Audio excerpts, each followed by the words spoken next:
Welcome to the opening general session sponsored by Maxar Space Systems.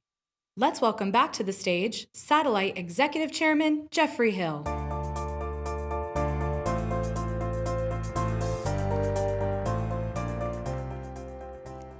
Hello everyone, and welcome to day 3 of Satellite 2024. I hope you've enjoyed the events of the week so far and are ready for another busy day ahead. This morning's opening general session addresses the most popular topic request we received in the more than 400 conference session and speaker proposals submitted for Satellite 2024, the convergence of satellite and cellular terrestrial networks, and how interoperability and hybrid services will change the way we live and work anywhere in the world.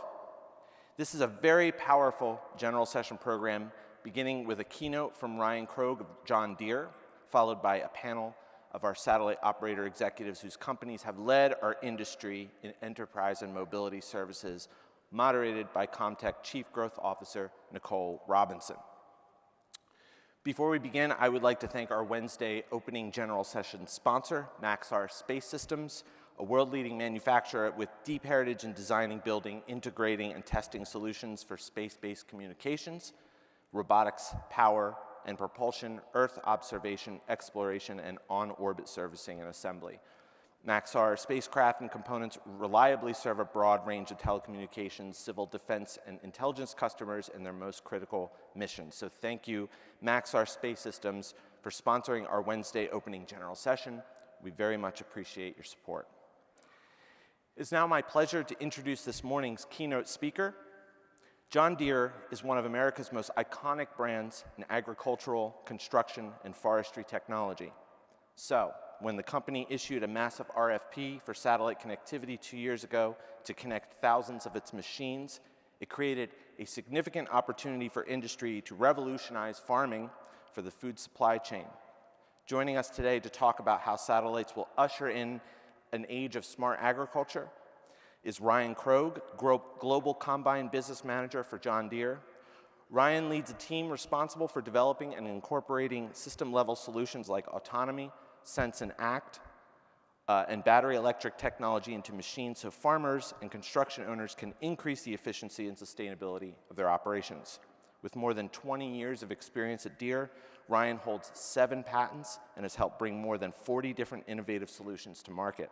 He is also co-vice chair of the FCC's task force for reviewing the connectivity and technology needs of precision agriculture in the United States. Please join me in welcoming our Wednesday opening general session keynote speaker, Ryan Krogh.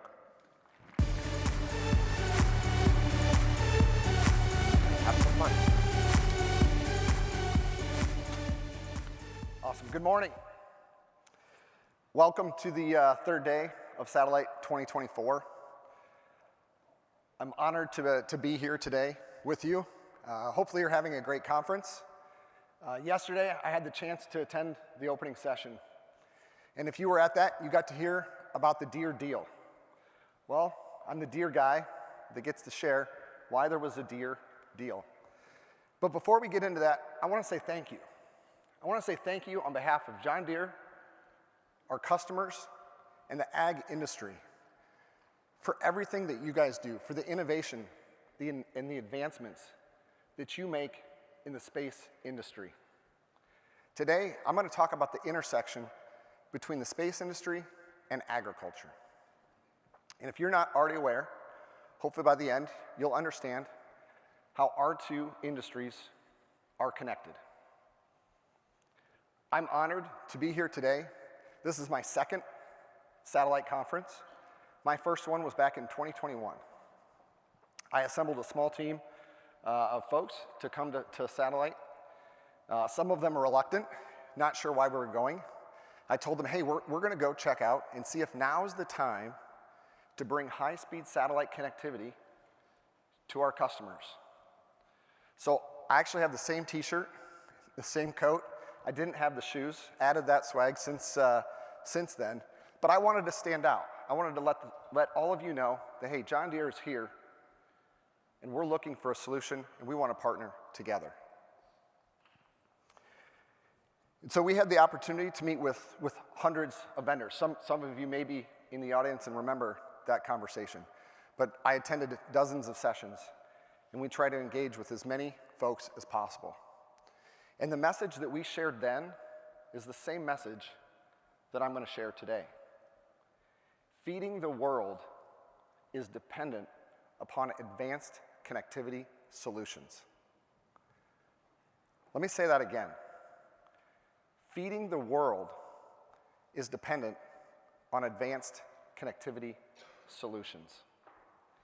In my 22 years at John Deere, I've had the opportunity to be a part of a lot of innovative and groundbreaking solutions and technologies. But when I led connectivity for John Deere, I truly found out, and it became crystal clear to me, how foundational connectivity is to precision agriculture and having precision ag adopted and utilized within the ag community.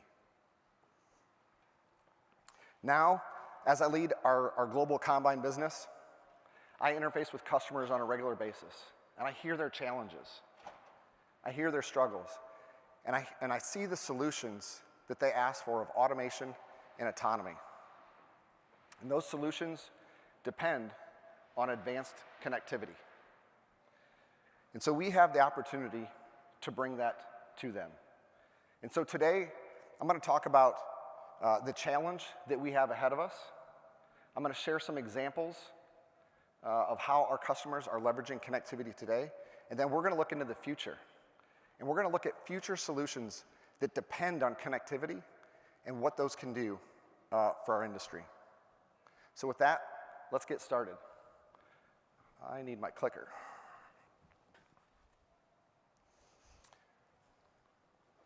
All right, so we all rely on connectivity. That's one of the themes of the show, is being connected, right?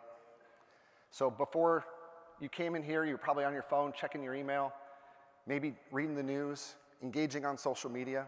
However you stay connected, we all stay connected for our personal and professional lives to be successful. Well, our customers, our farmers, are no different. And they actually probably rely on connectivity more than what we do. However, they operate in rural areas where we don't have the same broadband capabilities to what we have in urban areas. Our population is expected to grow to almost 10 billion people by 2050. That growth will increase the demand on the food supply chain by nearly 50%.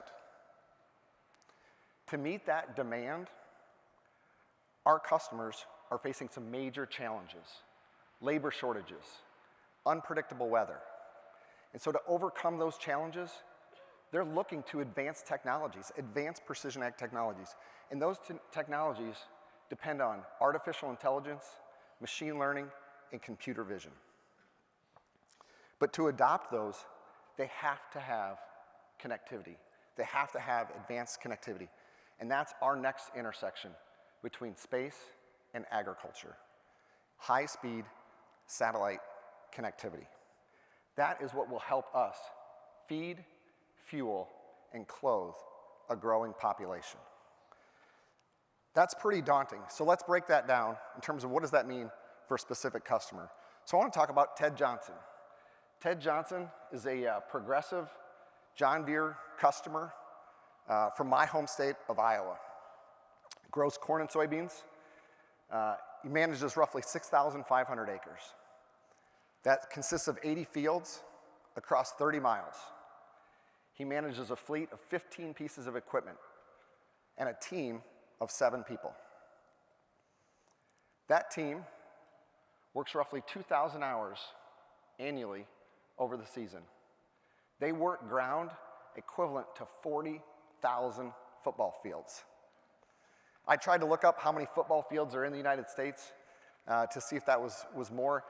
I got a number like 1,000, so I don't know if this is 40 times as many football fields are in the United States, but this is a lot of football fields. That is a lot of ground to cover precisely every single year.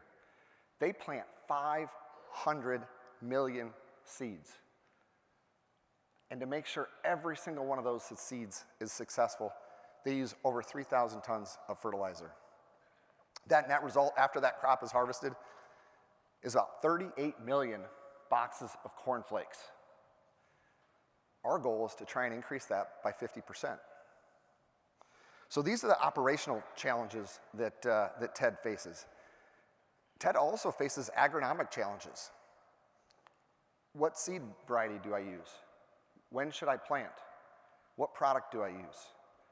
All of these variables, some of them you can't control, like weather. He has to manage on a regular basis. But there's no playbook. There's no set recipe that works year over year. And Ted's end goal is to maximize his profitability. He wants to have the most profitable, productive, and sustainable operation that he can to be able to pass it down to that next generation.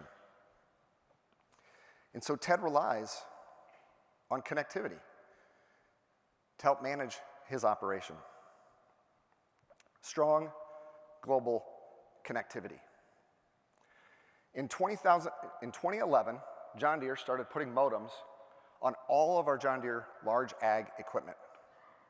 And what this enabled was data from the field, from the fleet, to go to the cloud. Once in the cloud, we could turn that into insights and send that back to the customer, to the John Deere Operations Center. And they can interface with that on a desktop, on a tablet, or at their fingertips from anywhere in the world on their mobile phone. This allows them to precisely manage their operation. They can remote in and see the fleet. They can plan their season ahead of time. They can monitor the job and the execution as it happens. They can analyze afterwards, how did my season go? What do I need to do differently next year? All in the palm of their hand. Let's talk about one of those specific examples, monitoring and logistics. Downtime for a customer can make or break Ted's season.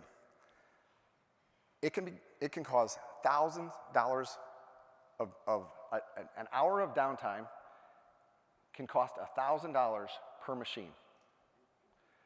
That can make or break Ted's season. So Ted uses connectivity to monitor what's going on in real time. So as you can see on the slide, this is a picture of our John Deere Operations Center. There's several pieces of equipment that are on the screen. You can see with the green circle, those pieces of equipment are working fantastic. They're doing exactly what they're supposed to. There's one piece of equipment, however, in the lower right, that has a little orange icon and a pause button. Now, it says 30 seconds above it, so it's been stopped for 30 seconds. Does Ted need to take action? I don't know. Maybe not. But Ted can also set thresholds in there for how long a machine has been stopped until he wants to be notified. He doesn't need to have his phone up all the time watching his fleet. We'll notify him and give him an alert. Say, hey, your machine's been stopped for more than 5 minutes. You might need to take action. Ted also gets alerts on other things. Like if a part's gonna fail, we'll let him know so that he can change that part out ahead of time so that he doesn't have downtime. Ted can also, from anywhere from his phone, remote into the display and be right there in that cab with that operator. He can see exactly what's on the screen, see the settings. If he needs to help train an operator, he can walk them through exactly what they need to do. If he needs to troubleshoot an issue, he can do that from anywhere. No need to drive the 30 miles across his operation to go sit in that cab. He can do it from anywhere. All of this, however, is dependent on good connectivity. The next example that I want to talk about is machine-to-machine communication. We talked about the 500 million seeds that Ted plants. He wants to make sure every single one has exactly what it needs. So when he goes with the sprayer to apply product, he builds a plan first. And he builds a plan across that entire field that varies. It varies based on the conditions and what each plant needs. And he takes that plan and he sends it via connectivity to the machine to go be executed. That's the machine's mission plan. But in this case, it's not just one machine. It's 3 machines that are going to execute that plan. And these are 120-foot sprayer booms going through the field at almost 20 miles an hour.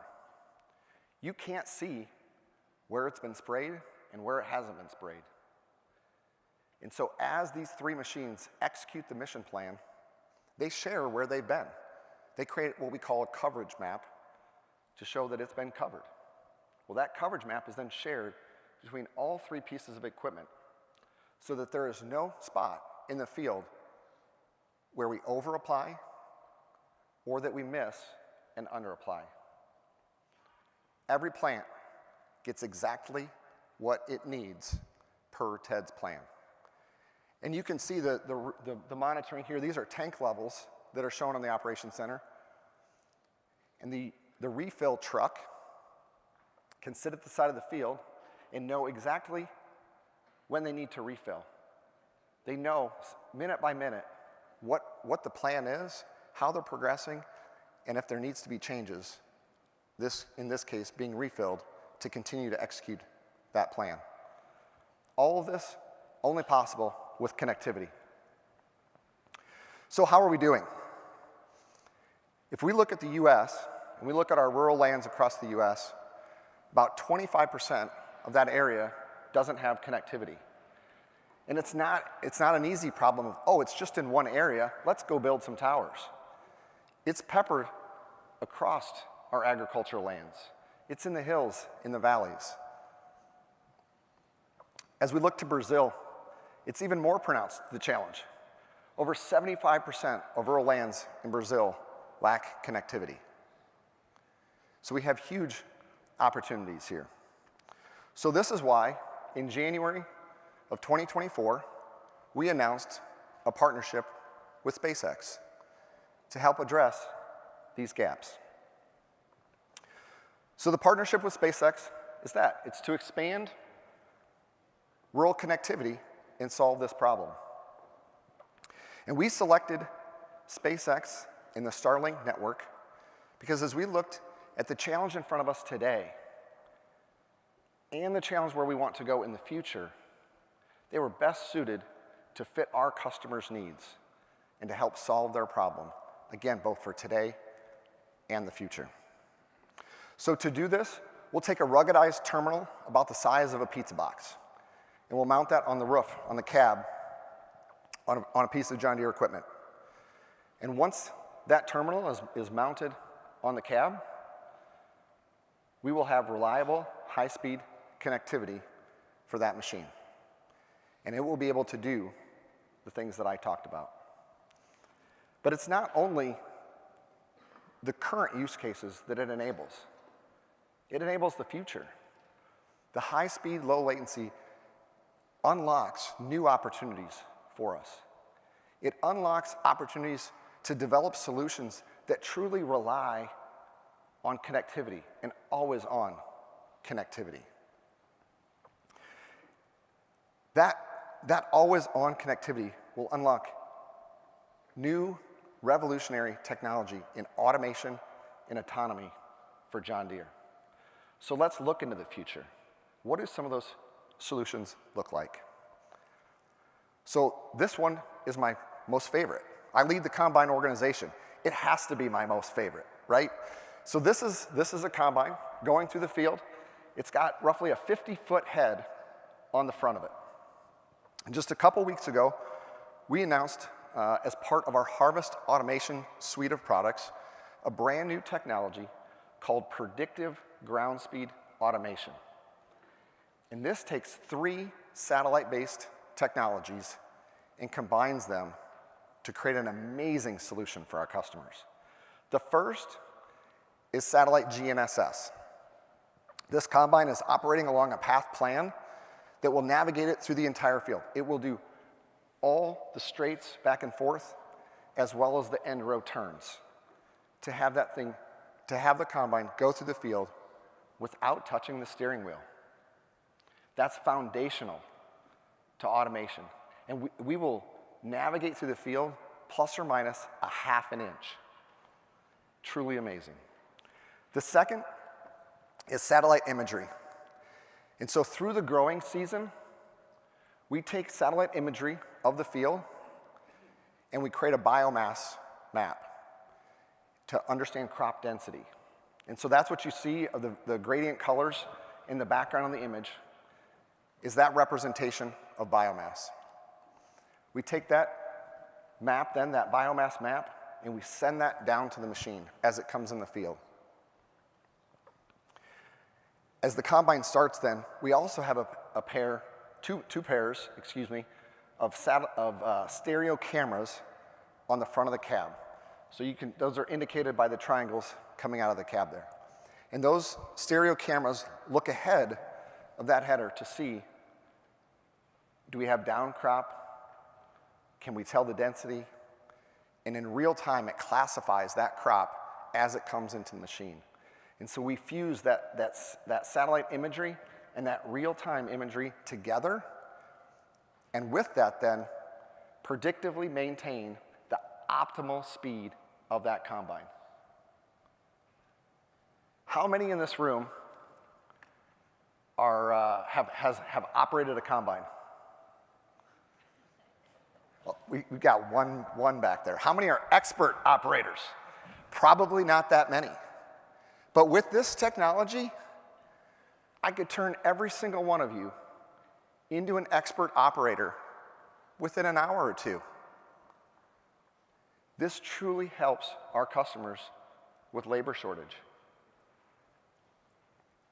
This solution helps increase their productivity, even for an expert operator. This increases productivity up to 20%. It's game-changing, but it relies on satellite connectivity. If we only have half of the sensor input that we need to do this, the solution's not as good as what it could be. And so we could only sell it in areas that have a terrestrial network. And that's not what we want to do. We want to sell it to all of our customers. So advanced connectivity is critical for this solution. The next one is probably the most exciting, autonomy. Now, tractors have been driving themselves for the past 20 years. We've had AutoTrack, but there's been an operator in the cab. Now, today, we have an autonomous solution, and we have that in the job step of tillage. But there's more that we can do beyond tillage. We can bring that to planting and application and harvest. And we believe that we will have a fully autonomous farming system in corn and soy by 2030. Let me say that again. We're going to have a fully autonomous farming system by 2030. That's 6 years away. It is not that long. This is truly amazing. So let's talk about that experience for a customer on autonomy. So they get in their tractor, they drive to the field. The mission plan pops up on their display. Yep, that's what I want to do. They get out of that tractor. They pull out their phone, and with one quick swipe, the lights start flashing, the horn goes off, and it starts working. And it starts navigating through the field. That system has been trained on hundreds and thousands of images. It makes decisions around its surroundings in less than 100 milliseconds. And it's trained that if it recognizes something it doesn't know, it stops. And then it waits for an intervention. It sends imagery data of what it saw off to be analyzed and waits for next steps. And so I had the opportunity to talk with one of our customers that got to operate one of our first autonomous units. They were super excited. They take it out to the field, they swipe their phone, and it starts off over the hill.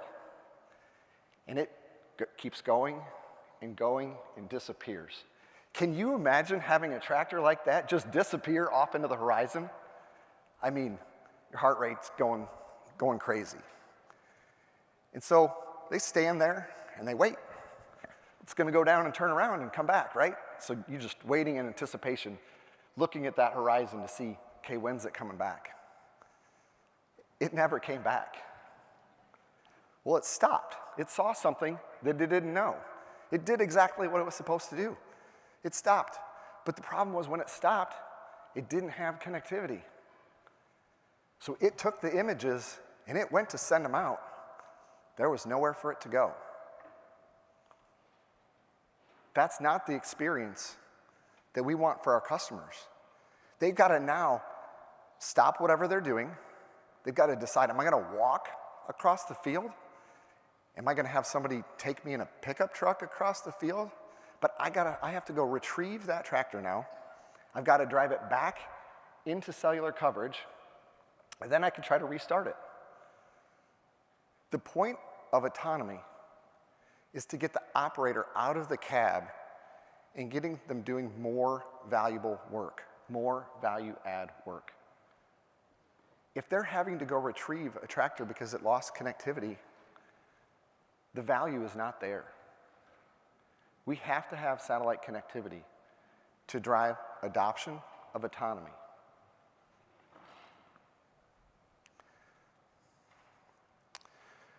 So I'm going to wrap up today with our LEAP ambition. We have an ambition to connect 1.5 million machines. Today, we roughly have over 600,000 machines connected. As we work to 1.5 million machines, many of those will now be connected with high-speed satellite. Satellite will help us bring automation and autonomy to our customers. It will help make TED more productive, more profitable, and more sustainable. High-speed satellite connectivity is what will help us feed, fuel, and clothe a growing population. And so with that, I want to wrap up again by saying thank you to everybody in the space industry for the innovation and the advancements that you all drive every single day.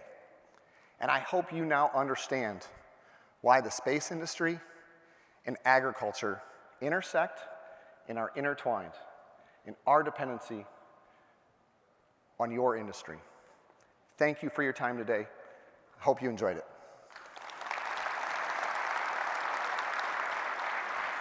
Thank you again to our session sponsor, Maxar Space Systems. And now, moderating the panel, Comtech's Chief Growth Officer, Nicole Robinson.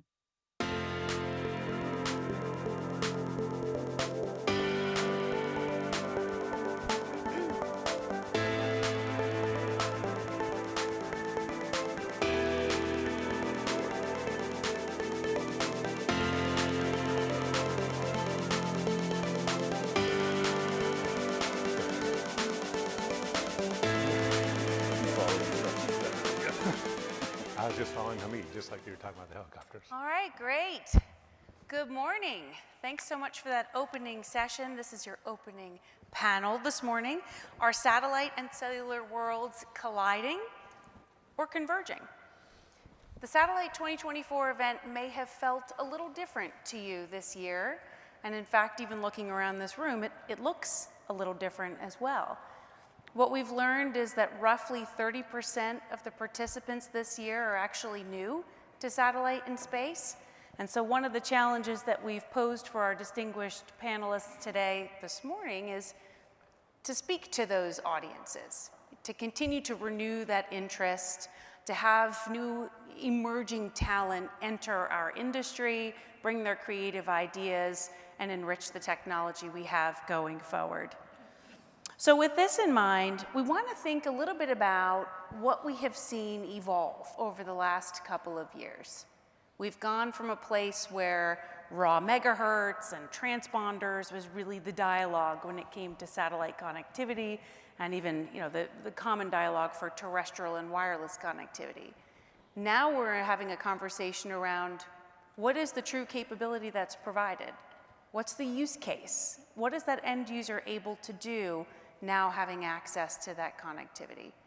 We want to think and talk through that lens today appeal to the 30% in the audience that is new to this community, and also articulate the value of the technology that is provided by all of these different providers up here on the stage today. So let's go through just a brief introduction of all of our panelists. I'll turn it to them to give a little context as to how the topic is germane to their organization and the products they provide. Immediately to my left is Hamid Akhavan, who's the president and CEO of EchoStar, Mark Dankberg, who's chairman of the board, CEO and co-founder of Viasat, Matt Desch, CEO of Iridium Communications, Paul Jacobs, CEO of Globalstar, and Michael Kuhl, Senior Product Manager of Connectivity at John Deere. So let's go ahead, Hamid, and start with you. Your perspectives on the topic. Good morning, everybody. It's by the way, these lights are always, set in a way that I cannot see the audience. So, good morning. So EchoStar, many of you may not yet have noticed that EchoStar has merged with Dish Network. So now it's still called EchoStar, as EchoStar acquired Dish Networks. So we're a little larger company, but related to the topic, we are a company that has a heritage in satellite business. Hughes Network System is one of the lines of business we have. It's got a long 10-year heritage in manufacturing satellites, helping manufacture satellites, and also operate satellites and provide connectivity to consumer enterprises through satellites. So from that perspective, we have a satellite side of the business, and then we have now the Dish Network, the first and largest open RAN 5G only cloud-based, native cloud-based, all the buzzwords network in the United States and in the world. So that's a 5G, and then terrestrial, and then we got the satellite. We got both of those in-house. And we actually see a lot of synergies marrying the two together, and then certainly during the Q&A or perhaps your questions, I can get to more details as to how we see that being relevant. But we see the kind of the hard line between terrestrial and non-terrestrial kind of blur, as also standardization of non-terrestrial network technologies has happened in 3GPP release 17 and beyond. So that has opened the doors for manufacturers to, be able to manufacture, equipment that can work in both modes without being stranded or being a, specialized equipment that would be either too expensive or, from a research perspective, unjustified. So we actually see all of this coming together. So very excited about that, and we just find ourselves very fortunate to be at the confluence of that, having both of the technologies and networks in-house. Yeah, thanks very much for that. Yeah. Mark, from Viasat's perspective. So Viasat, we've been in the satellite industry a long time, a lot of it in broadband, Ka-band, and I think we were one of the ones that really helped redefine sort of the metrics of goodness of satellite broadband away from transponders and megahertz and into gigabits and terabits, and especially having that bandwidth focused in the places where the demand was highest. One of the big things for us is we closed our acquisition of Inmarsat about a year ago. I think that helps us kind of bring our what was a regional broadband value proposition to be more global. But the other thing that's really exciting about the Inmarsat transaction and relevant to this panel is that Inmarsat has one of the largest spectrum portfolios for L-band on a global basis. And we at Viasat had done kind of similar things at L-band with machine-to-machine networks, especially for government customers. But the really big opportunity now is in this convergence of non-terrestrial networks. And kind of our view of this is it's going to involve a complete rethinking of the space segment, the ground segment, the go-to-market through partner countries. And I think one of the main lessons we take away from the terrestrial cellular terrestrial cellular mobile business to apply to satellite is spectrum is enormously important. And so I think one of the things we're trying to do is pull together the licensed mobile satellite operators to create an ecosystem that's a lot more like the terrestrial ecosystem, in a way that pools spectrum, creates seamless roaming among all the carriers, and especially makes for a good capital investment in a way that's going to enable all of us license holders to operate at the scale of the mobile networks. So, when you talk about this issue about colliding or converging, we're strongly in the converging camp. I think that the non-terrestrial network standards are one of the tools to reach that, but there's still a lot to do in space and on the ground and in the inner workings among all the mobile operators. But we think it's underway. We're really excited about that opportunity. Yeah, so one vote for strength in the convergence so far. Yeah. Great. And Matt, from Iridium's perspective. Well, good morning, everyone. I look forward to this topic, but as the OG of LEO, we really don't like the words colliding or converging at all here. So, but we have been in service now 25 years. Actually, it really created the first value proposition of the company seemed to be as a cell phone replacement in some ways, which it really wasn't, and that had to be repurposed. Over the years, we've become a very successful IoT company with, the most IoT customers on our network, 2 million, of which 1 million are personal communication devices. So as we saw where the possibilities were, we took a mobile-centric approach first. We tried to put our technology into a smartphone processor and to service the Android ecosystem, sort of the other side of what Paul's focused on right now.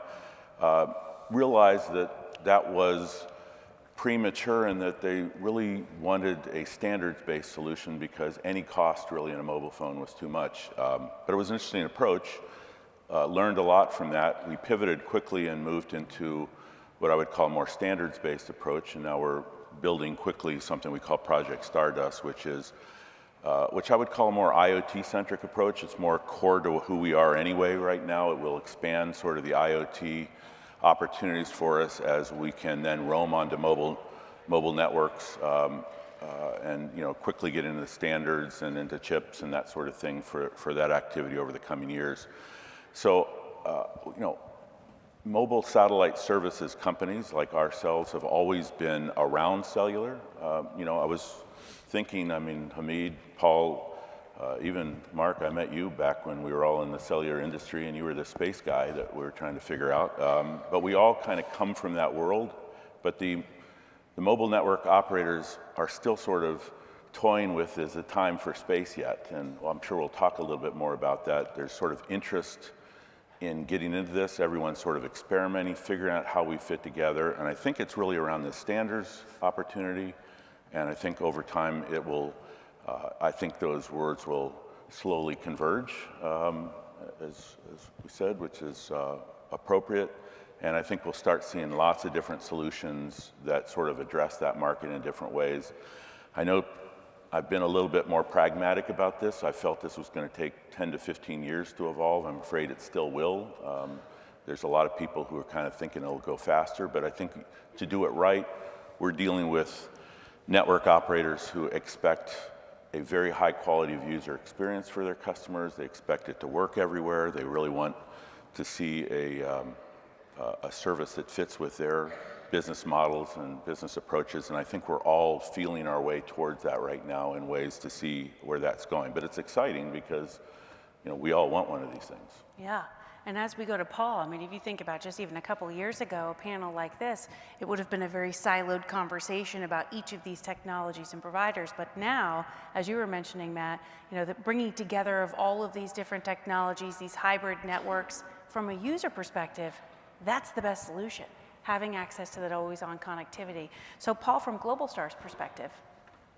So hi, good morning everybody. I'm Paul Jacobs. I've actually only been CEO of Globalstar for 6.5 months. So from the satellite industry, I'm probably by far the newest on this panel, but I've definitely been around the cellular industry for a while. I used to run Qualcomm and very friendly with the other people on the panel from the cellular industry. So we have convergence already happening on the personnel side. I started a startup called XCOM Labs, which built some advanced wireless technology, which we licensed to Globalstar, with the idea that we would use this wireless technology, which expands capacity, along with the terrestrial spectrum that Globalstar has. And it's interesting, it's a bit of a homecoming for me, because Globalstar was originally a joint venture between Qualcomm and Loral, and I even was going through some old papers, and I found a presentation by my CTO, my current CTO, who was my CTO at Qualcomm too, but he was pitching Globalstar back in '96 to put internet protocols over the satellite system, and we were doing that on the cellular systems at the time. So it was kind of an original, I think, convergence play even back then, and it said resistance was futile, and if you're a Star Trek fan, you know what that means. And it turned out, obviously, the internet became such an important part of everything. So anyways, in terms of where we're headed, if you're at this conference, you already know that we're in the middle of playing a key part in the integration of satellite capabilities into cell phones, but also with this combination of the terrestrial networks and the XCOM technology, we see the ability to build private networks terrestrially that also interact with the satellite component as well, and use the satellite frequencies both for their satellite MSS use and also on the terrestrial side. So from my standpoint, like personally, this job seems a lot more like convergence than collision to me at this point. Hopefully it stays that way, and hopefully we'll all work together to make a good convergence happen. Yeah, exactly. Great. Michael, from John Deere's perspective, it was great to hear from Ryan this morning as well as our keynote. And he gave some examples of places like in India where that terrestrial connectivity couldn't be stronger versus places like Brazil, the United States, where it's weaker. So you've kind of gone after satellite in places where it's the best solution, terrestrial where in other places it may be best. So your thoughts on this is from a user perspective too. Yes, absolutely. So Ryan hit on it, right? We have 600,000 plus machines that are connected via terrestrial cell today, right? But if you look at where our users are, our customers are, they're in rural areas, and there's a real divide when it comes to connectivity. Historically, you're seeing infrastructure built out where there's denser populations of users, correct? So we went after this, and we're glad to see the convergence of cellular and SAT, because we will have to continue to use cellular connectivity where it's available. In instances like Brazil, 75% of the country is just not connected with cellular to the levels that we need to operate these machines at the most optimal levels. So it's been very good to go on this journey the last 3 to 4 years of going out and trying to find how do we augment connectivity with SATCOM, right, with satellite connectivity. And obviously Ryan hit on it with the partnership that we announced here in early January with Starlink, and we'll work on that journey to ultimately allow our customers to be the most productive, profitable, and sustainable for our growing population. Thanks so much for that. I've got a series of questions here for our panelists. There's also going to be an opportunity for you to submit your questions from the audience. Towards the end of the segment, we'll be able to pull them up here on the screen and ask them to the colleagues here. So let's get started. First question here. Appreciating some of the comments you've made here that historically satellite and terrestrial wireless networks are traditionally separate. They're distinct capabilities. When we think about this transition to always-on connectivity, always available access to data, and to a place where customers care more about access than on which network are they riding, how does this look when we point to the future? To have this sense of ubiquitous access to capability, do satellites and cellular ecosystems need to work together? I'd like to take a crack at that first. I can take it for a shot. I think to me it looks natural that, as technologies have matured and we have better manufacturing, as cost of launch of satellites has become much more reasonable than it used to be, and projections are that it will be even better going forward with a number of groundbreaking improvements on launch facilities and vehicles. The business case for connectivity from sky, from non-terrestrial vehicles is becoming viable. It has not been viable till now, till recent times. And I think as standardization has helped. I think when you look at it, some 70–80% of the land mass on Earth will never be covered by, it cannot be covered by terrestrial coverage. Either is because it's just not feasible to cover the oceans, or is it or just uneconomical to draw fiber for connectivity of the cell sites and build towers in places like middle of Australia, middle of Alaska, North Pole, or a bunch of other places. I think it makes sense to make that coverage from the sky, and it's in some ways actually is greener to do it than building millions of towers to cover middle of deserts and pulling construction of fiber and digging earth, and it's much better to just use solar power and do that from the sky. So I think it's a front of technology that has now become viable from an investment perspective and also from a demand perspective. So from my perspective, this is inevitable. Of course, the early trials, every generation of the connectivity will not be perfect, as the terrestrial network was not perfect. I remember my colleagues here, we remember the days where we had 5 cells in a market and we would launch a market. But now obviously, so it'll mature. But I think it's inevitable that the connectivity from a space will be a reality going forward for everyone. Yeah, so I absolutely agree in terms of the value proposition, which is sort of heard from John Deere, which is a large fraction of the Earth, people on the Earth. 95% of the people in the world live on 5% of the land, but they want global coverage, right? So satellites has the opportunity. The big issue is we need orders of magnitude improvement in airtime pricing. Think of like terrestrial networks, you're thinking dollars per gigabyte of bandwidth. Mobile world right now is dollars per megabyte of coverage. So think of it as 2 or 3 orders of magnitude improvement in airtime pricing, similar improvements in speeds in order to provide a service that looks and is economically attractive to those same people who are getting those price points on terrestrial. What we think, and then the other really, really big issue is while satellite does provide global coverage, one of the things we've learned in our broadband business is in mobile markets that the demand tends to be where the people are.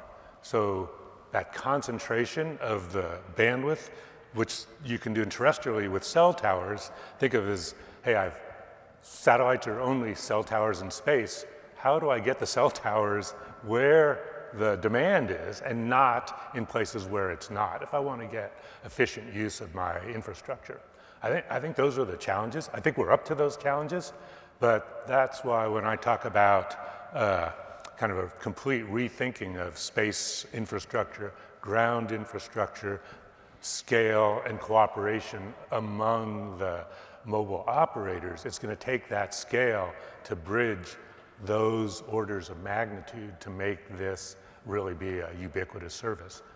But I think the satellite industry is up to that challenge, actually. There's some optimism coming so Yeah. far.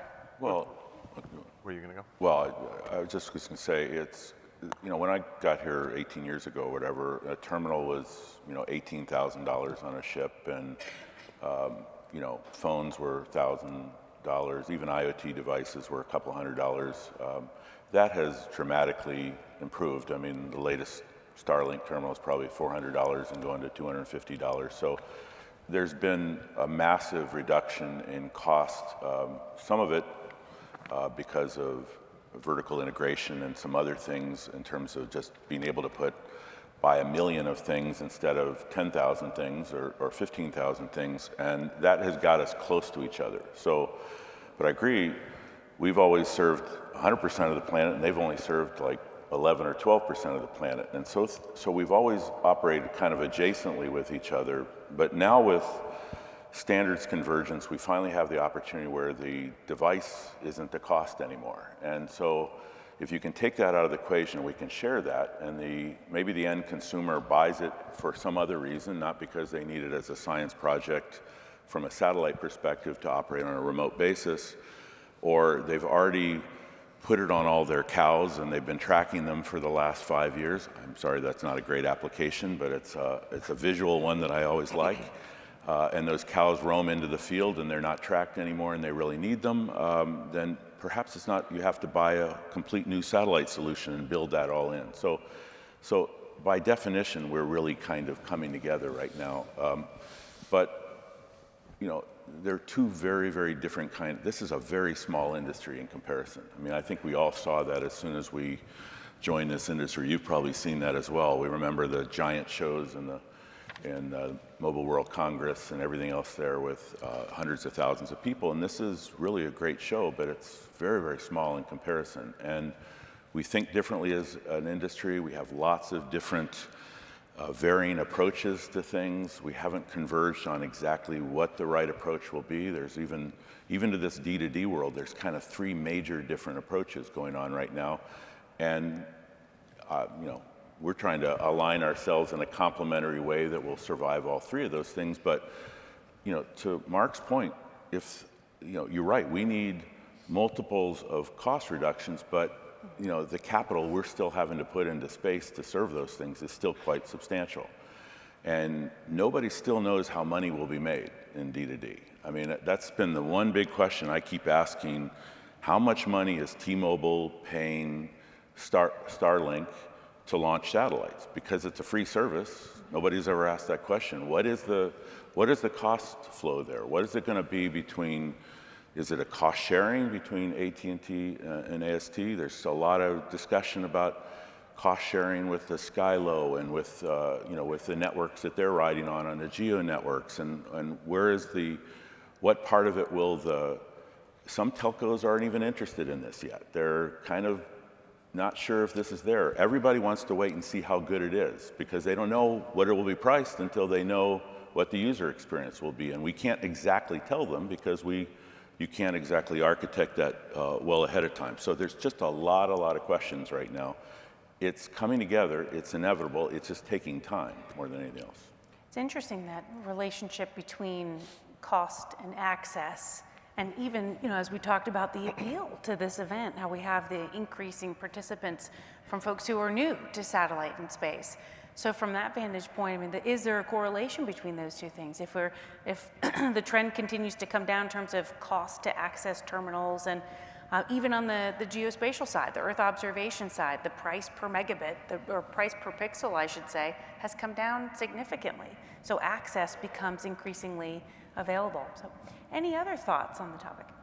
I mean, it is a question of what are the use cases, kind of what Matt was saying, like what's the business case for the particular use case. But this convergence is going to happen because it's already shown to be life-saving. I mean, we know that having satellite capability in standard smartphones, there are already plenty of examples out there of people who are alive today who wouldn't have been otherwise. So it's going to continue. The question is, what's the evolution and what are those business models, as Matt was saying. And obviously the cellular industry, and having participated in standards bodies in my earlier career, you know, they have a machine going. They're going to generate the non-terrestrial network standards first for Internet of Things and then for broadband and so forth. But you know, I will say, as a wireless engineer, they're not like optimized. They were optimized for a particular purpose, which was to make them as compatible with the cellular standards as possible. So I think there's going to be some period of co-development here as well. And I agree with what you say. There are certainly customers who really, really want to have standards, having lived through that as well. But there's other cases where there's a job to be done for, say, the enterprise customers, where maybe that's less of the issue than getting the right performance. And you know, one of the nice things that I like about Globalstar is we have this bent pipe, so we're able to modify, choose the technologies we want to put up different technologies, work with different sets of partners. And I think that kind of ecosystem development is what's really going to drive this evolution and help us find the business cases and use cases that actually work economically. No, please. Yeah, so I'm going to add one different perspective, which is one of our really exciting businesses, one of our fastest growing, is providing Wi-Fi on airplanes. And what's interesting, the relationship between that and what we're talking about here is if you think about the role of space in the mobile industry is to provide connectivity for people who are disconnected otherwise. When you're on an airplane, there are right now almost 3 billion passengers a year that are disconnected for an hour or 2 hours, 8 hours, whatever that duration of the flight is. And one of the things that we found, or a couple of things that I think are really important business lessons. One is there's enormous elasticity of demand with price. So when the price was $30, $40, $50 a passenger to use it, take rates were in the single-digit percents. When it's free to the passenger, or very, very, pretty much has to be free, take rates are over 100% of the people on the plane. So one is enormous elasticity of demand. Another thing that we learned is, well, what do people do on the plane? And what we've done is correlated usage to what it is on the ground. It's pretty much the same. If you can deliver, you kind of have to deliver the same value proposition, much of which, not surprisingly, is media consumption or other things like that, which are when I talk about driving airtime costs down, that's a big example of why. And then the other one that's really, really interesting is that you're really dealing with an ecosystem on board airplanes. It has to be good for the passengers, of course, but it also has to be good for the airlines. And sometimes it's good for a mobile carrier who is delivering connectivity on an airplane for free to their subscribers. So you have a lot of these ecosystem issues, I think, are all now going to be replaced with direct connection to devices, but the same factors are going to motivate usage and demand. And I think the same ecosystem factors and how it gets paid for are going to be relevant. The big difference is now, instead of having a broadband terminal on board an airplane, which is translating to Wi-Fi to get to the devices, you're going to have to do it directly using spectrum right from the satellites in space. And that's what makes it challenging. But I think that what we're seeing on airplanes is, there's a huge prize there if you can make the economics work. Ooh, so we think about those use cases, and I want to go to Michael too. Some of the things you were just saying there, Mark, about the in-flight connectivity, and what are the things that are sort of driving those use cases today? And Michael and I were chatting backstage there about access to data, access to connectivity is like a human right nowadays. It's like access to water or air. It's expected. And so what are those use cases driving demand? Paul talked a little bit about those use cases that are, frankly, in the business of saving lives, that being critical access to connectivity. Maybe one example of that, and Michael, I'd like to hear a little bit from John Deere's perspective as well, an example of convergence in the emergency services space. If you think about the emergency services we have available in the US today, we've got the 911 services, 988 mental health emergency services, predominantly provided by terrestrial and wireless connectivity. Well, what happens when that call's dropped? What happens when that text exchange is discontinued? Who picks that up? What's that resilient network? How does that trigger maybe a satellite connectivity network or another method of resuming and regaining that connection? So use cases driving demand. Would love to hear from you first, Michael. Absolutely. So the unique situation that we're in is that we actually are seeing this convergence live in the field with customers today, right? We have satellite modules that are on machines. They're working seamlessly with our MTGs, our modular telematics gateways, and being able to transfer that data. And if you look at the importance of transferring that data, and I'll give you an example, right? We talk in the sense of production systems, from when you prepare the land to when you plant, to when you spray nutrients on the plants to make them grow to their fullest capability, and then when you harvest. You're collecting data at every step of that path.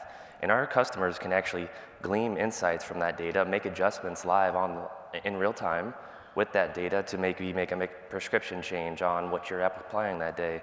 Or Ryan talked about the harvest automation, right? You can actually see what's in front of you and create a biomass field of what that input is going to be and actually automate the speed of that combine to make it more profitable. There's data that is so important, and the connectivity is foundational to that. And that's just one use case where you can actually make or break your season by doing something wrong. There's a lot of variabilities in this, right? We talk about just weather being one of those variabilities that can impact yield and ultimately profitability. But collecting that data, making insights, and making adjustments on the fly is really critical to our customers. Yeah, absolutely. You know, some of this conversation actually takes me back to very early days of my career when I was working for, at the time, a company called Bell Atlantic Mobile.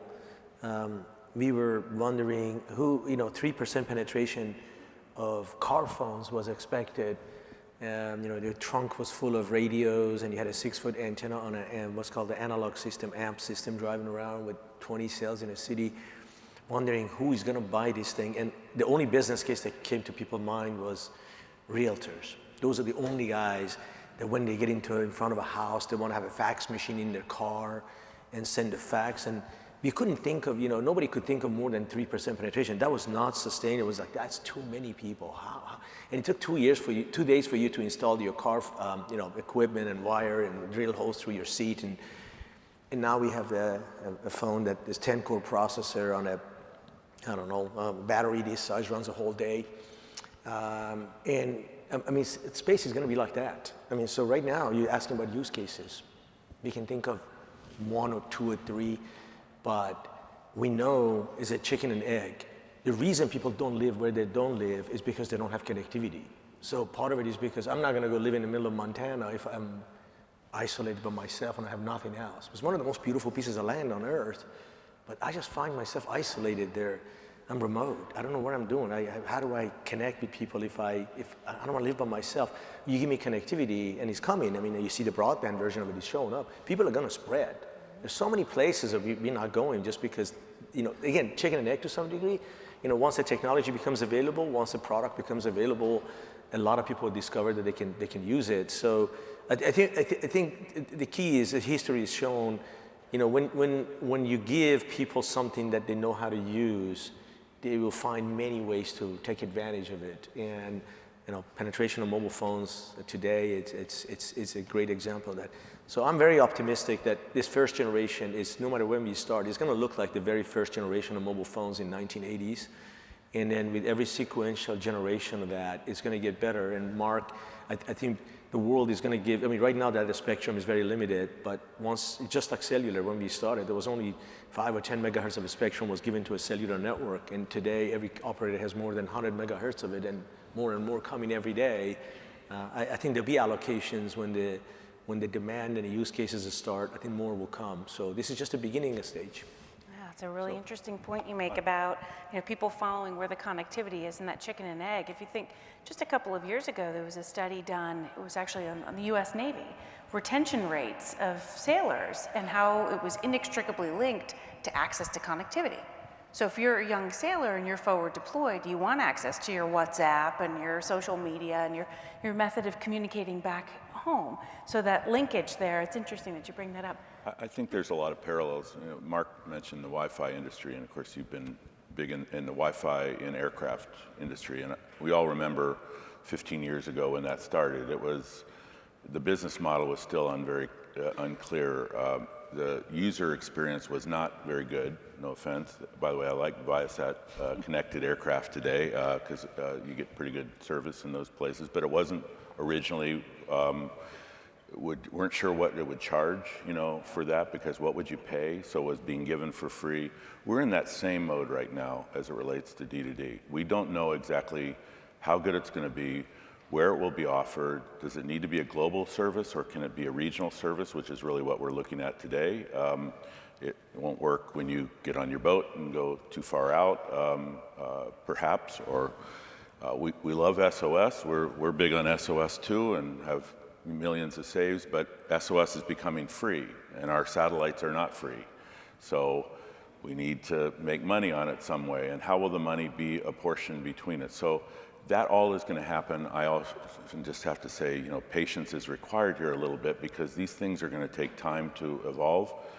New networks are desired to be built. They're going to need lots of capital. Capital is not free right now. It's quite expensive, and it's not available right now too much to the industry. If it does come, it's going to take 15, 20 years to pay back, unfortunately. That's the way our industry works, and there's a lot of impatience in that right now because people want stuff fast. And there are some players in the industry who obviously have some advantages because of their head start in terms of vertical integration and everything, which you have to kind of deal with as you're raising money and moving stuff into. So I absolutely want to be optimistic and excited about it, but I also just want to say this is something we're going to have to build. And we're going to be talking about this next year and the year after and the year after, and it's not going to be like won by anybody. It's going to be an evolution that will take, unique paths over the next couple of years, and it won't look like it looks today. I think that's right, and we'll stay with you too, Matt, for this next question too, because some of these elements will take some time, and we'll have to pace ourselves on this convergence. But Iridium certainly is not taking a whole lot of time. We're making some moves here in the last couple of weeks with the acquisition of Satellus from a position, navigation, and timing perspective. We think about convergence in the satellite network domain in particular. What are your thoughts on the bringing together of those two components, the PNT capabilities of Satellus with Iridium's capabilities? What do you make of that? Well, we saw the need for, obviously GPS has become ubiquitous over the last 30 years. Everything depends on a digital signal. Everything depends on time synchronization or a position. To do it in here, our phones wouldn't work if they weren't synced to the cell towers. Data centers need a synchronization or they can't decode those IP messages. Critical infrastructure needs to be protected. Ships in the Red Sea are probably veering off course right now because of jamming and spoofing. So, we knew we had a LEO is really important to deliver a service from. L-band is a really, really good spectrum that happens to be close to GPS signals, and if you have a much more powerful signal to deliver something, we knew that would be advantage. So we helped create Satellus a number of years ago, and they've developed a really nice service that we think is going to explode in the coming years because of just the need to protect assets and to avoid against spoofing and jamming, and especially as we can make it so it's very low cost, so it can be down to a chip, it can deliver it with dollars, not tens of dollars, that could be a valuable service. So the other thing is obviously strategically, doing things that are hard to do via other networks. I mean, my strategy has always been, don't do what everybody else does, or if you do, you better do it a whole lot better than them, So standardizations is okay, but you better be the best at it, or you're going to be depositioned as the market picks 2 or 3 players.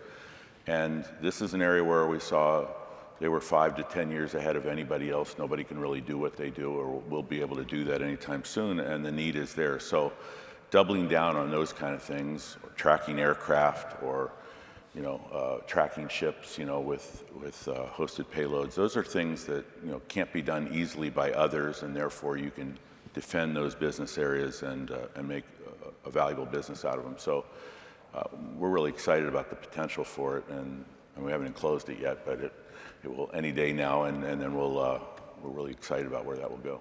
Yeah, that's great. Thinking about strategic acquisitions and partnerships, at John Deere, as we heard this morning, Michael, as well, the partnership with Starlink. Would love for you to share a little bit more color about what that means for the connectivity solution you're providing. Absolutely. I'm sure everybody in the room's heard about this, right? We're very excited. Ultimately, going back on some of the previous comments, right, we saw a need to augment satellite connectivity in areas where we just don't have cellular connections, right? Ryan hit on a few things. 25% of arable land in the US is just not connected.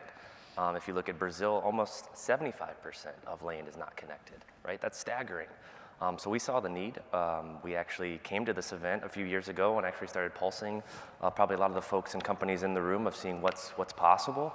But ultimately, the end goal is making sure that we have connectivity first and foremost, right? Foundational to all the technology that we have on our machines, which are industry leading, that can help to automate these machines for our customers. Labor shortages are real things, right? In the US, right? Even in Brazil. If we can help to automate these things on the machines for our customers with the technology that we have and they can purchase or actually have installed and based on those machines, ultimately it helps to feed and fuel and provide fiber and infrastructure for everyone in this room and a growing population. Right, so that's something that we see as food security is a necessity. The world population is growing to 10 10 billion by 2030 or 2050, excuse me, and it's going to be done on 50% less land. Think about that, right? The challenge is going to be real for our customers, and we're ultimately going to be providing solutions that are going to enable them to help to feed and fuel and provide infrastructure for a growing population. Yeah, that's a great illustration. I think, Mark, too, along the same theme of some of the partnership, the mergers, the acquisitions, the collaborations that we've been seeing in the last couple of years. It's been about a year, I guess, since the integration of Viasat and Inmarsat, coupled with the launch of the Viasat 3 constellation. What are you excited about that you're seeing? Well, it's really growing the market, and I do think growing the market is going to be about elasticity of demand, which is what we've seen in the terrestrial world, and I think we're seeing that in the satellite world now in terms of adoption and penetration.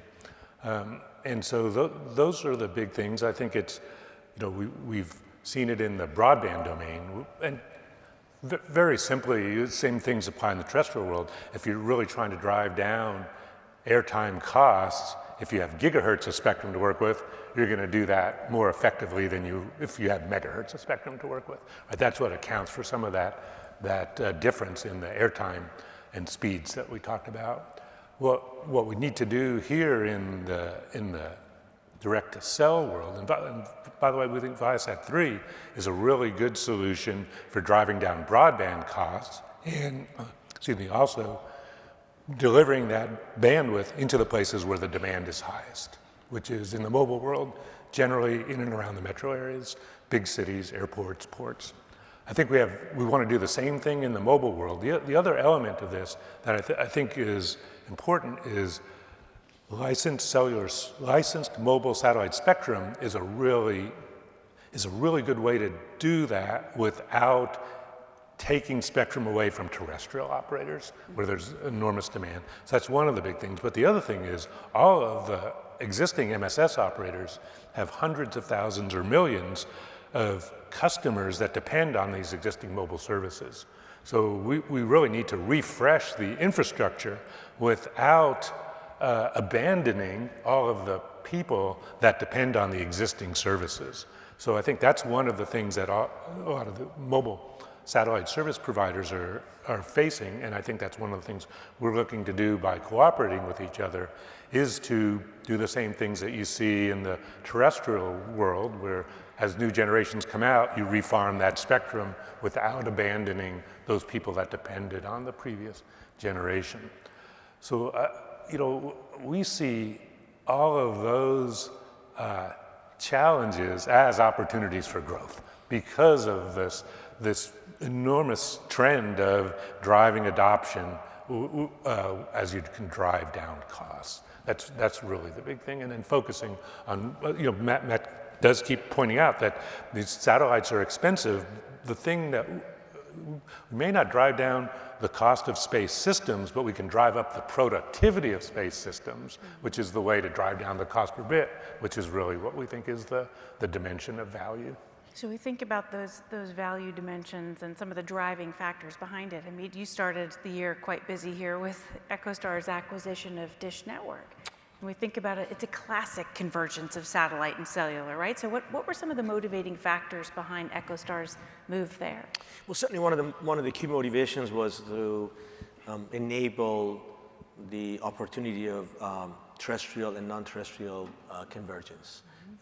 We just happen to have complementary skills and resources on both sides. And on the EchoStar prior to merger, EchoStar had access to spectrum, very valuable spectrum globally outside of the United States. So what's called an S-band is one of the bands that actually the form factor fits in the regular phone. It's about 2 gigahertz range. And then Dish had that band that's called AWS-4. It's a band that is used in the United States. And so by putting the two companies together first, we kind of consolidated that coverage, the ability to provide that coverage globally on the same spectrum, which is incredibly important in terms of a foundational element of the business case. And second, just bring in the network operator expertise, which Dish has, a nationwide 5G network with the satellite expertise that Hughes has.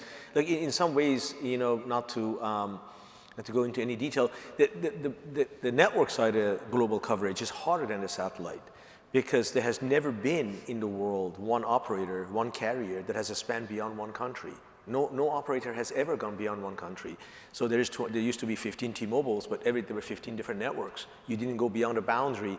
Now, if you're going to go beyond a boundary, you have all sorts of laws, privacy laws, 911, 112. You have the lawful intercept. If you have your gateway in Austria and then your customer is in Netherlands or in Poland, do you need a Polish judge or an Austrian judge to issue that wiretap law? I mean, none of these things have been tested. So in a way, the carrier aspect of it and expertise of a carrier to provide one carrier that covers the entire globe, spanning all countries, is a bigger job than building the satellites and put them up there. So we kind of brought them together. We thought this was an accelerated way of addressing the convergence for us. I think that's right. So we've received a bunch of questions from the audience too, so let's go to those, and I want to give the first one to Paul here, because I also had a related question here, and it's really around the announcement of Globalstar's record-breaking revenues in 2023, and there was a question from the audience here about the partnership with Apple in that context, and anything you might be able to share. No. It's a scrappy audience. There's a lot of really questions. Look, I mean, our ability to work with partners is definitely a critical component of Globalstar's strategy, and the fact that the way the network is architected allows us to put new technologies onto the system relatively easily. So we see the opportunity to go build the wholesale business as one of the key aspects of it.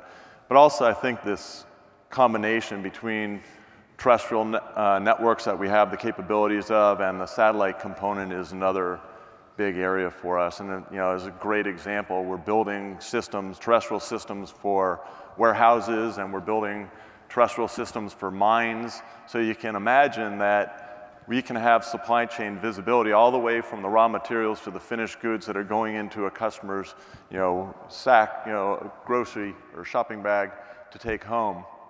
And that kind of visibility, it's global because Globalstar is a global system. And I think that COVID has shown supply chains super important. So there's another area where we see lots of opportunities to grow as well. Obviously, there's a lot of focus on a very high-profile partner that we have, and we're super excited about that. But there's a lot of other aspects to Globalstar as well. There's a question in here too. I love this question about new space and smaller companies and the ability for those fast-moving, scrappy technology providers to inject into some of these much larger enterprises and architectures that you all are responsible for. So let's take a minute on that and really open to the panel here. The question is, how can satellite operators and smaller businesses, little guys, as it was put, work on bringing new capabilities to the end users? What types of innovations can we see in the near future, partnering with small business? We need applications. I mean, that's how we were built. I mean, our whole success has been around a partner ecosystem. John Deere is a good example of one, but there's 540 companies who've built the end solutions. We can't do that, and we can't scale as a small industry into the satellite space. I know you can't. You're in the same boat. So it's those small companies and their innovative solutions that take our technologies and put them into all kinds of applications, whether it's aviation or maritime or every industry, transportation, mining, oil and gas, et cetera. And there's a lot of room in this industry for people to innovate really around the networks that we have. There's an awful lot more solutions right now. Speeds going from things the size of your thumb that can give you a lot of capability all the way up to big dishes, antennas, and that sort of thing. So, and with the convergence even into the cellular industry, I think there'll even be more opportunities for people to innovate. Yeah, we sell a lot through value-added resellers that have deep domain expertise. I mean, you're going after various vertical markets.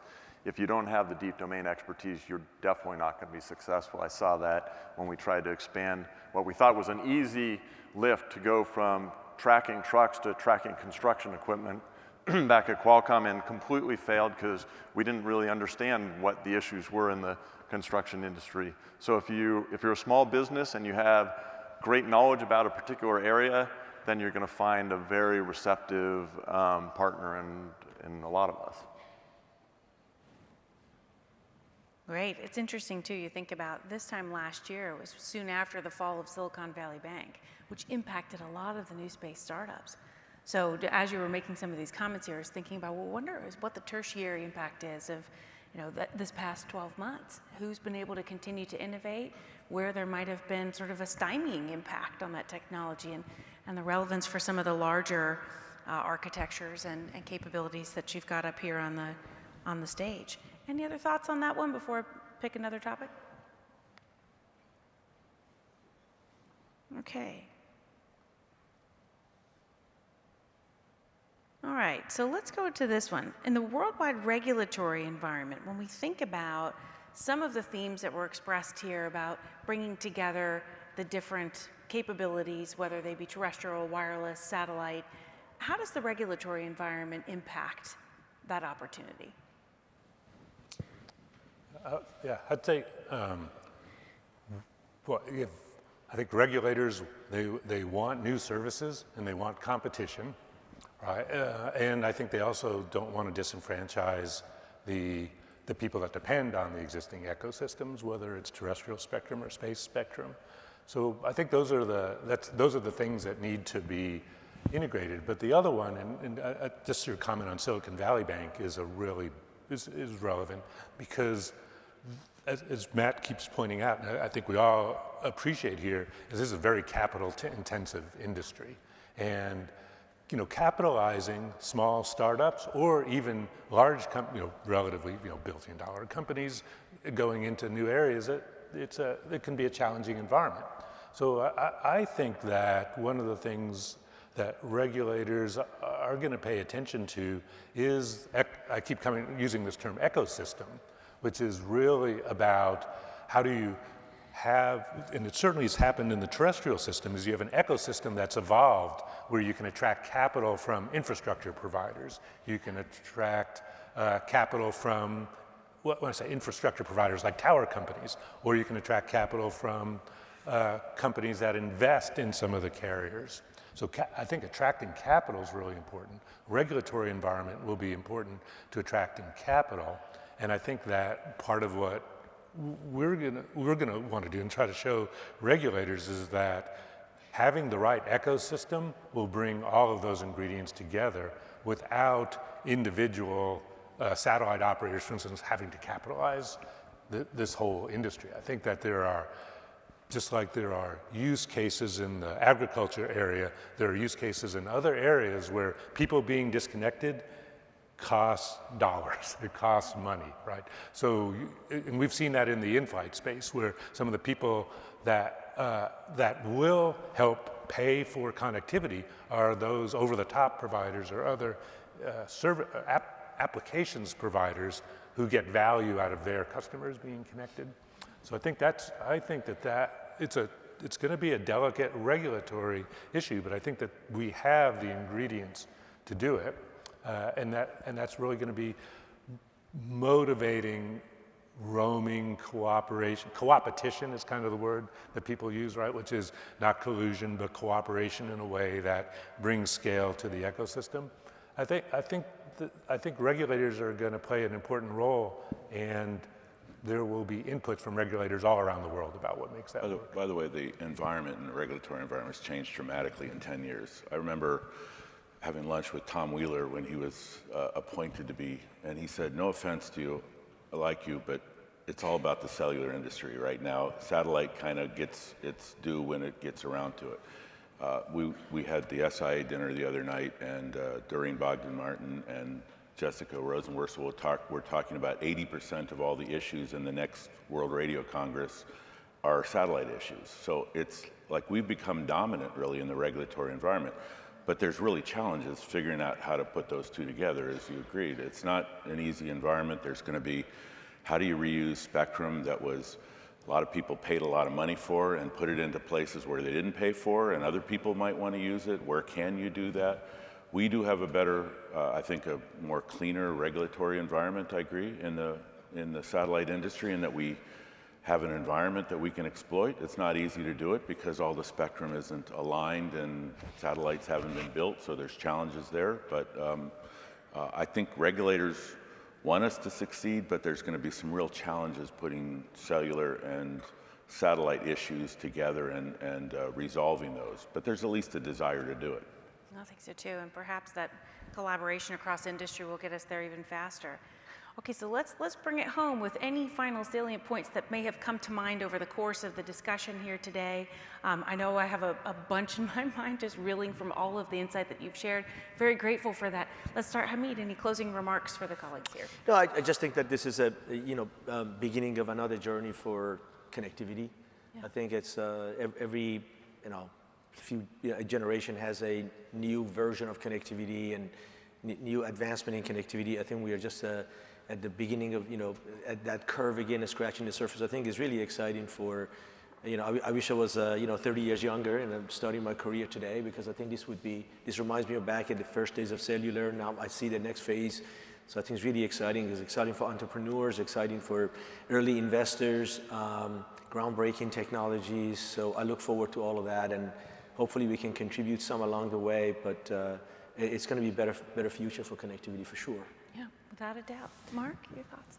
Well, going back to the theme here, convergence or confrontation or whatever, I think it's convergence, that space can perfect the terrestrial value proposition. We have challenges to overcome, technical, regulatory, business model, all those, but I think it's what's in front of us is evidence that if we can solve those challenges, it's a really big opportunity. Also, the feedback we're getting from terrestrial operators and users is, hey, just make it convenient. Make it so our terrestrial cellular devices just work anywhere at price points, performance points that are consistent with people's expectations.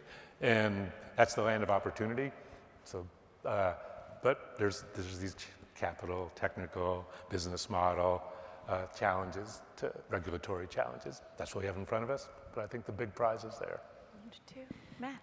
Well, 15 years ago, this was a very slow-moving industry. I remember just everything happened very slowly. I remember the time somebody said there's this guy named Greg Weiler in another room talking about this new crazy idea, and then it wasn't a crazy idea, and then it was a different idea entirely. Now things are moving very fast, but they're still pretty unclear. I still go back to it has to be what the end user experience is going to be like, what the business model, where money is going to flow, and we're still working that all out. But frankly, I spend more of my time thinking 10 years out, as to what we're going to look like long time in the future. And, that's pretty bright. It's just how do we get there is a little murky right now. And we're all listening and learning and interacting with each other to try to figure out what that world will look like. But it is exciting. So there was a collision between cellular and satellite about 20 plus years ago when both Globalstar and Iridium hit a wall because they were trying to provide cellular services to places where people didn't have cellular coverage. And even that long ago, there was enough cellular coverage that the business model was hard to sustain. So, we know that there are things that work right now in the convergence space, and echoing on what you've heard a lot about, we are going to have to find as an industry the right business models that live up to the amount of hype and funding that's going into the convergence. And I think as an industry, there's a lot of good brains there, and this coming together will create a lot of new ideas and so forth, but there's definitely work to be done. I think the industry's up for that work, so we hope we'll get that done. Michael. Yeah, the convergence of cell and sat is live and real on a farm near you, right? So John Deere's changing the game here when it comes to the augmentation of sat and cell. It's only going to get better over time, and our customers are really loving it from what they're seeing in the fields today. I appreciate that so much. So this was a really dynamic session today. I mean, certainly from some of the colleagues here who've been in this industry 20, 30, even close to 40 years. There are some that can't get out of looking out of the rear view. These folks are clearly looking through the front windshield. So really excited about where we're going. Thank you all, gentlemen. Appreciate it very much.